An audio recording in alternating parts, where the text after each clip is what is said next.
Bradel-la-Grande. Les parents d'Amos avaient déjà entendu parler de la forêt de Tarkasi au cours de leur précédent voyage. Avant la naissance de leur fils, ils avaient eu vent des rumeurs qui couraient sur cet endroit. On disait que ceux qui osaient s'aventurer dans cette forêt n'en revenaient jamais. Plusieurs légendes parlaient d'une terrible puissance qui habitait au cœur des bois. Urban raconta à son fils qu'un jour, alors qu'il cherchait du travail dans la petite ville de Berrion, il avait rencontré sur la place du marché un homme très âgé. Le vieillard cherchait désespérément à retrouver sa jeunesse perdue. Il arrêtait tous les passants et leur demandait: Madame, monsieur, excusez-moi, on m'a volé ma jeunesse. J'aimerais tant la retrouver. Aidez-moi, s'il vous plaît. Je vous en supplie, je n'ai que 11 ans. Hier encore, j'étais un bel enfant plein de vie. Je me suis réveillée ce matin et ma jeunesse avait disparu. Aidez-moi, s'il vous plaît, aidez-moi. Certains riaient, d'autres ignoraient cet homme bizarre. Personne ne le prenait au sérieux. Urban d'Aragon s'était approché de lui et lui avait demandé ce qui lui était arrivé. Le vieux bonhomme aux cheveux blancs et à la longue barbe de la même couleur lui avait répondu: J'habitais près de la forêt de Tarquet. Mes parents possédaient une chaumière à l'orée du bois. Mon père me répétait sans cesse de ne pas m'aventurer dans ce lieu maudit. Hier matin, j'ai perdu mon chien et je me suis mis à sa recherche. Alors que je regardais partout autour de la maison et plus loin, j'ai entendu des aboiements dans la forêt. C'était lui. J'ai reconnu sa façon particulièrement d'aboyer quand il a peur de quelque chose. J'ai accouru vers mon compagnon sans même me soucier des recommandations de mes parents. Je me souviens avoir vu beaucoup de lumière. On aurait dit des petites taches de soleil qui brillaient à travers les arbres. Puis, venant de nulle part, une belle et douce musique s'est mise à jouer et j'ai soudainement eu envie de danser. Je valsais avec les lumières. J'étais heureux, j'étais calme et serein. Je ne sais pas combien de temps cela a duré, mais j'ai dû danser très longtemps parce que je suis tombée endormie. Tellement j'étais fatiguée. À mon réveil, aucune trace de mon chien. J'avais cette longue barbe blanche et mes cheveux étaient devenus tout blancs aussi et avaient beaucoup poussé. En fait, tous les poils de mon corps étaient blancs. Affolée, je suis revenue vers la maison pour me rendre compte qu'elle avait disparu. Tout comme mes parents, le lieu était complètement transformé et une route passait à l'endroit où se trouvait auparavant le potager de mon père. En pleurs, j'ai suivi cette route pour venir jusqu'ici, à Périon. Cette ville est à quelques minutes de Tarkasis et pourtant je ne la reconnaissais pas. Je n'en avais même jamais entendu parler. C'est comme si elle avait poussé d'un coup, en une seule nuit. Je ne comprends pas ce qui m'arrive. Mon pauvre monsieur, j'ai 11 ans. On vient tout juste de célébrer mon anniversaire. Je vous assure que je ne suis pas un vieillard. Je ne suis pas fou. S'il vous plaît, aidez-moi à retrouver ma jeunesse. Aidez-moi à retrouver mes parents, ma maison et mon chien. S'il vous plaît, monsieur. Urbain croyait ce pauvre homme, mais bien conscient de ne rien pouvoir faire pour lui, il avait repris sa route, bouleversé par le récit qu'il venait d'entendre. La ville de Berrion se trouvant très loin dans le nord du pays, les Tarragons se mirent en route dès le lever du soleil. Le lendemain matin, après avoir dormi à belle étoile dans la clairière, ils étaient prêts pour ce voyage qui allait durer un mois. Il avait 3 bons chevaux et 10 pièces d'or. Dès qu'il avait retrouvé ses parents, Amos avait repris 8 pièces à son père, qui les avait soigneusement rangées dans sa bourse. Quant aux 2 autres, les garçons les avaient déjà dissimulées dans ses chaussures au cas où sa ruse avec l'âme aurait mal tourné. Edom aurait pu se douter, en le voyant sortir les pièces des excréments de l'animal, qu'il s'agissait d'une supercherie. Mais comme le Seigneur était encore plus bête que l'âne lui-même, la famille d'Aragon pouvait entreprendre un voyage entièrement financé par son ancien maître. Ensemble, Amos, Urban et Freya quittèrent le royaume d'Omain en passant par le col des montagnes, en suivant traversèrent des plaines et des vallées, plusieurs villages très pauvres, des bois verdoyants et de charmantes petites fermes. Le trajet fut long et difficile pour Amos. Il n'avait pas l'habitude de chevaucher ainsi des journées entières et, le soir venu, il s'endormait complètement fourbu. En route, Urban Dragon et sa femme avaient acheté tout ce qu'il fallait pour accomplir une telle randonnée. La famille disposait maintenant de provisions, d'une tente, de bonnes couvertures et d'une lampe à huile. Jamais Amos n'avait vu son père aussi heureux et sa mère aussi belle.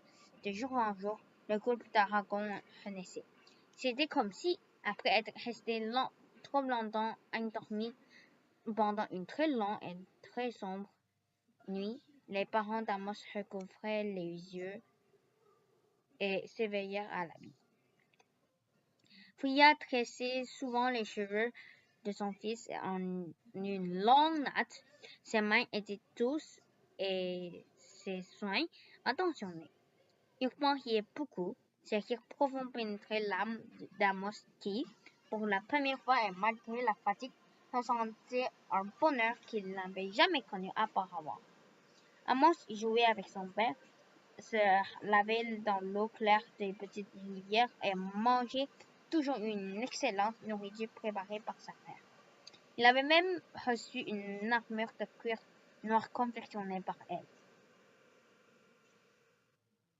Et son père lui avait acheté une nouvelle boucle d'oreille représentant une tête de loupe. Sur son beau cheval, le garçon avait tir allure. Le triton de la sirène en bandoulière sur son dos, ses longs chevaux dressés et l'armure bien ajustée, on aurait dit un jeune guerrier sorti d'une légende ancienne. Malgré toutes ces dépenses, la bourse d'Urban contenait encore 6 belles pièces, une fortune considérable vu la pauvreté qui régnait partout autour d'eux. Le soir, après du feu, Urban racontait à Amos sa vie, ses voyages et ses aventures. Orphelin, il avait dû apprendre rapidement un métier pour survivre. Il avait ensuite pris la route pour conquérir le monde. Se plaisait-il à dire en riant de sa naïveté? Il n'avait malheureusement connu plus de déboires que de joie à ratisser les compagnies. Le vent avait tourné, selon ses dires, le jour où il avait rencontré Freya, cette belle fille de 18 ans, aux longs cheveux noirs et aux yeux noisettes, bergère de métier, lui avait pris son cœur. Ses parents l'ayant promise en mariage à un autre homme, Urban avait carrément dû l'enlever pour préserver leur amour réciproque. Une bonne étoile était apparue dans la vie du jeune homme et, pendant 8 ans, toute liberté, marchant de village en village, d'un royaume à l'autre, puis il y avait eu ce bonheur encore plus grand de voir naître leur enfant. Les 11 années de misère qui avaient suivi au royaume d'Omain avaient été une mauvaise expérience qu'il fallait désormais oublier au plus vite. Après 2 semaines de voyage, la famille d'Aragon rencontra sur sa route un chevalier. Il avait une large épée, un bouclier arborant l'image d'un soleil rayonnant et une armure qui étincelait à la lumière du jour comme un miroir. « Halte !» cria l'homme. « Déclinez immédiatement votre identité ou vous subirez les conséquences de votre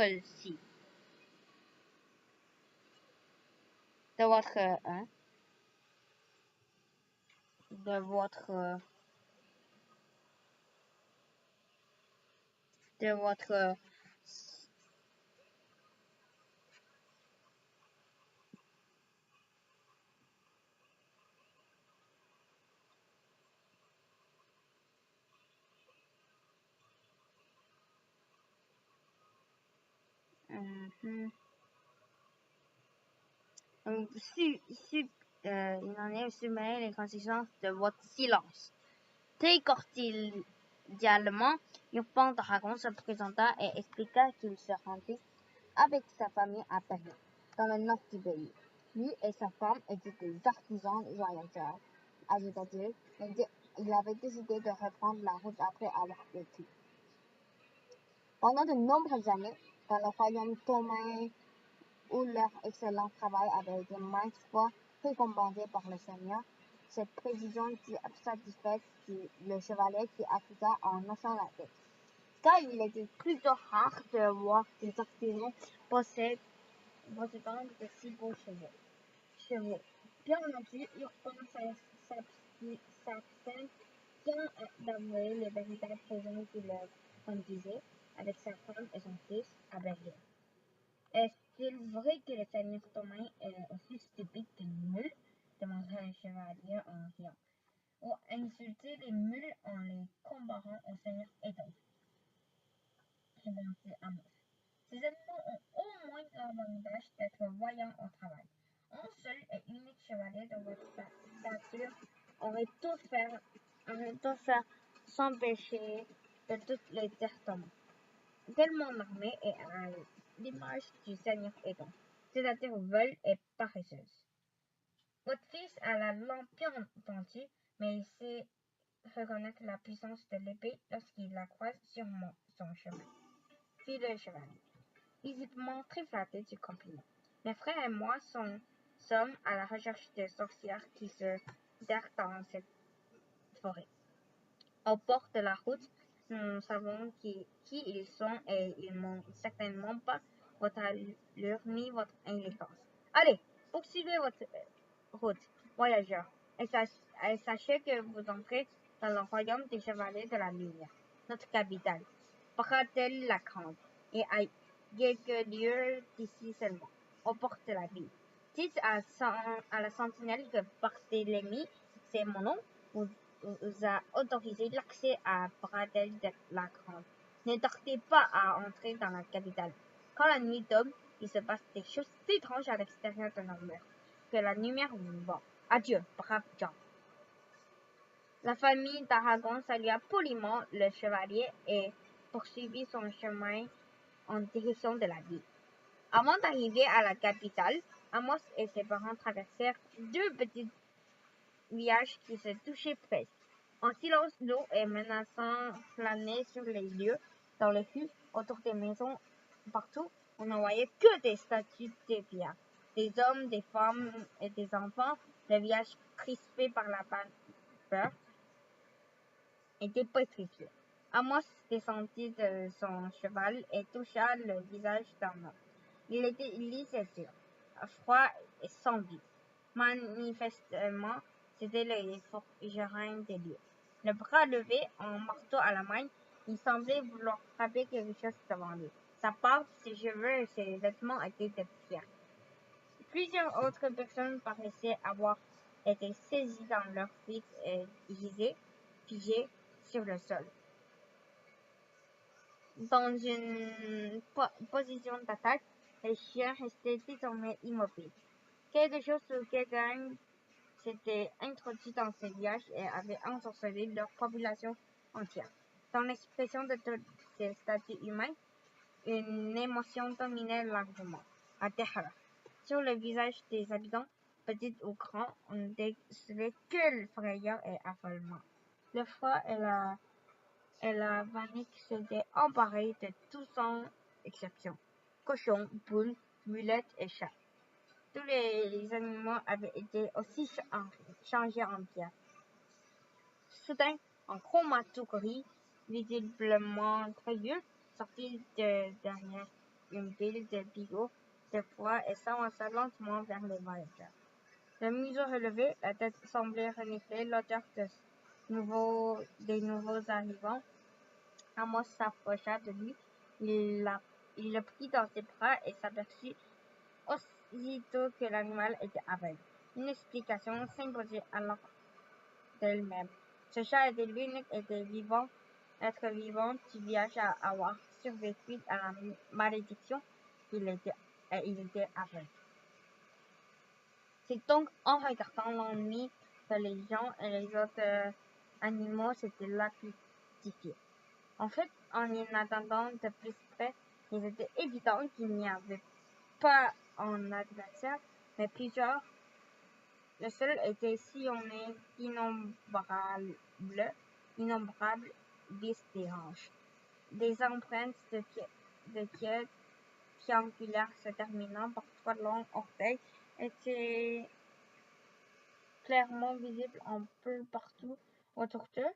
En examinant ces empreintes, Amos remarqua qu'une membrane reliait les doigts de pied. Ses têtes se déplaçaient debout sur deux jambes et leurs extrémités étaient palmées comme des pattes canards. Lupin ordonna à son fils de remonter sur son cheval. Cet endroit ne lui disait rien qui vaille et le soleil se couchait rapidement. Fia garda sur elle le chat aveugle qu'Amos lui avait tendu et la petite famille quitta l'endroit moisi pour continuer son chemin vers la capitale du royaume. Bradel-la-Grande était une ville impressionnante.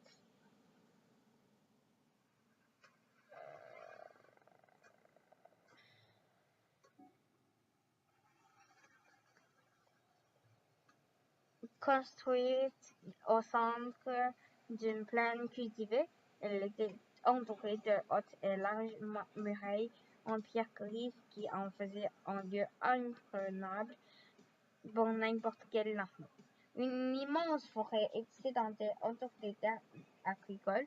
De haut des tours d'observation, les sentinelles pouvaient facilement voir s'approcher un bataillon ennemi à au moins une lieue à la ronde. Les énormes portes de la ville étaient protégées par une imposante aire. 5 sentinelles, aux armures brillantes et aux boucliers arborant l'image du soleil, arrêtèrent les voyageurs. Lupin d'Aragon donna son nom et mentionna celui de Barthélemy, exactement comme ce dernier le lui avait conseillé. Les gars semblaient satisfaits et Lenteur déclara. Comme les portes restent ouvertes dans la journée, par mesure de sécurité, nous ouvrons la haie seulement 2 fois par jour, le matin au lever du jour et le soir au coucher du soleil. Les paysans qui cultivaient les terres des alentours seront bientôt de retour. Vous pourrez donc pénétrer dans la ville en même temps que le soleil ne va pas tarder à se coucher et, d'ici une heure, ils seront tous revenus. La danse ne sera pas longue. Reposez-vous, nous avons à boire et à manger. Allez vous servir, la nourriture est sur le gros rocher, là-bas. Bienvenue à Bradel-la-Grande, voyageurs, et que la lumière vous porte. La famille d'Aragon, reconnaissante, remercia la sentinelle et se dirigea vers le rocher, amassait une pomme et quelques châtaignes et alla asseoir près de la haie pour regarder la ville. Il y avait là beaucoup d'activités. Les gens allaient et venaient d'un pas rapide, des chevaliers patrouillaient dans les rues. On aurait dit que les habitants se préparent pour une bataille.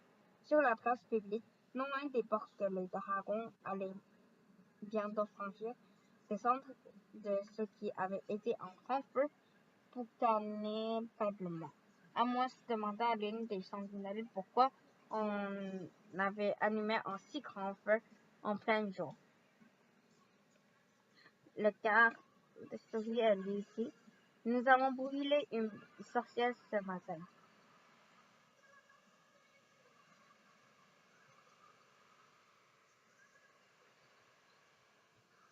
Sur la route pour venir jusqu'ici, tu as-tu voir ce qui s'est passé dans plusieurs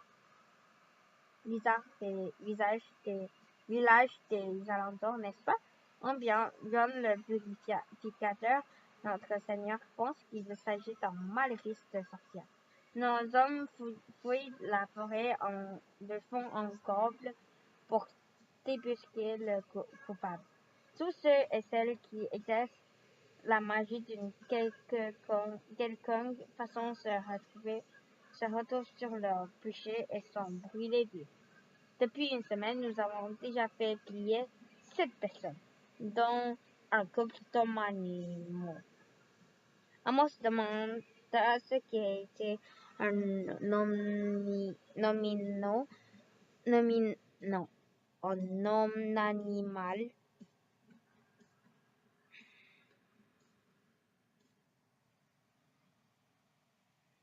Jamais il n'avait entendu ce mot. Ce sont des humains qui sont capables de se transformer en animal. Quand j'étais très jeune, les gens parlaient beaucoup d'hommes animaux. Maintenant, il s'agit davantage d'une légende que d'une réalité. Enfin, moi, je n'y avais jamais cru et je doute que l'homme et la femme qui sont morts possédaient de tels pouvoirs. Notre roi doit être bien désemparé. Personne ne sait vraiment ce qui se passe dans le royaume. Tous les soirs, nous entendons des bruits effrayants qui viennent de la forêt. Les habitants dorment mal. La personne part de tout le monde lorsque la nuit tombe. Je ne sais plus quoi penser de tout cela. Bon, il est maintenant l'heure d'ouvrir la haie. Au roi, jeune homme, que la lumière vous porte. Que la lumière vous porte aussi, lui répondit Amos. Les paysans entrèrent dans le bradel la grande, suivis de la famille d'Aragon. Urban, Fria et Amos se mirent aussitôt à la recherche d'un endroit où passer la nuit. Ils retrouvèrent une auberge appelée la Tête de Bouc. C'était un endroit sombre et inquiétant. Les murs étaient gris et sales. Il y avait quelques tables, un long comptoir et plusieurs habitués qui discutaient ensemble. L'atmosphère devint encore plus lourde lorsque les dragons pénétrèrent dans les lieux. Ils s'attarblèrent dans le silence, sous les regards inquisiteurs des lions. On les dévisageait, on les observait de la tête aux pieds. Une bonne odeur de soupe chaude venait de la cuisine et c'est en salivant qu'Amos se mit à table. Les discussions reprirent sans que personne ne s'occupe d'eux. Après quelques minutes, Urban fit signe à l'aubergiste. Celui-ci, derrière son comptoir, ne bougea pas. Fria essaya d'attirer l'attention du propriétaire en l'interpellant. « Il y a une bonne odeur chez vous. Nous aimerons bien manger de dormir ici ce soir. » Rien à faire, l'homme continuait à discuter avec ses autres clients sans même leur accorder un regard. Au moment où la famille décida enfin de se lever pour quitter les lieux, l'aubergiste fit un clin d'œil à l'assemblée et éleva la voix. « Un instant! On ne part pas d'ici sans réveiller. » Urban répliqua aussitôt. « Nous n'avons rien mangé et rien bu, monsieur. Alors, pourquoi devrait-on payer? » L'aubergiste, l'air content et le sourire narquois, poursuivit. « Sachez qu'ici, on ne sert pas les étrangers. Cependant, je vois respirer l'odeur de ma soupe depuis un bon moment. Vous avez donc consommé le fumet de ma préparation et vous devez payer pour cela. » On n'a pas d'idée de se régaler ainsi sans même me donner quelques pièces. Les autres clients riaient de bon cœur. Ce boniment, l'aubergiste l'utilisait souvent pour extorquer de l'argent aux innocents voyageurs. « Vous devez me payer ou vous irez directement en prison, » reprit l'aubergiste. Urban refusa d'ouvrir sa bourse. 3 hommes se levèrent de leur siège avec un bâton à la main et se dirigeaient vers la sortie pour la bloquer. « Toi, va me chercher un chevalier. Nous avons un problème ici, » lança l'aubergiste à l'un de ses amis. Quelques minutes plus tard, ce dernier revint effectivement avec un chevalier. C'était Barthélemy. « Alors, que se passe-t-il ici, encore ici ?» demanda le chevalier, exaspéré en entrant dans l'auberge. « Ces gens veulent partir sans payer. »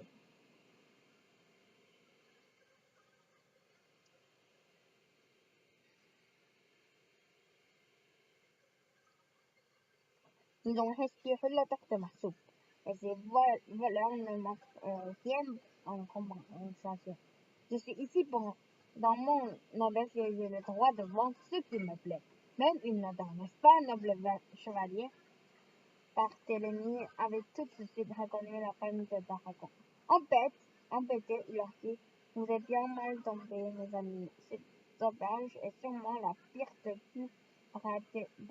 tout Bratel-la-Grande. Selon la loi, cet homme a raison et il le sait parfaitement.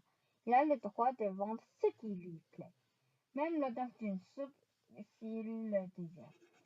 Tous les voyageurs qui s'arrêtent ici, à la tête de bouc, se font arnaquer de la sorte. L'aubergiste utilise notre loi à son avantage. C'est un escroc